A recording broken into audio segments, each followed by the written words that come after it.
اور جو شخص محنت کرتا ہے تو اپنے ہی فائدے کے لیے محنت کرتا ہے، بے شک اللہ تو سارے جہان سے بے نیاز ہے۔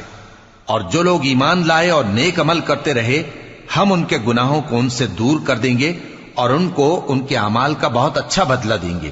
اور ہم نے انسان کو اس کے ماں باپ کے ساتھ نیک سلوک کرنے کا حکم دیا ہے۔ اے مخاطب، اگر تیرے ماں باپ تجھے مجبور کریں کہ تو میرے ساتھ کسی کو شریک بنائے جس کی حقیقت کی تجھے واقفیت نہیں، تو ان کا کہا نہ مانیو۔ تم سب کو میری طرف لوٹ کر آنا ہے، پھر جو کچھ تم کرتے تھے میں تم کو جتا دوں گا۔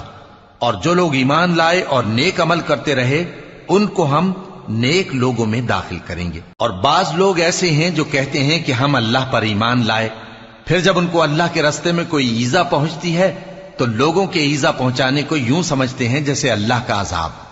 اور اگر تمہارے پروردگار کی طرف سے مدد پہنچے تو کہتے ہیں کہ ہم تو تمہارے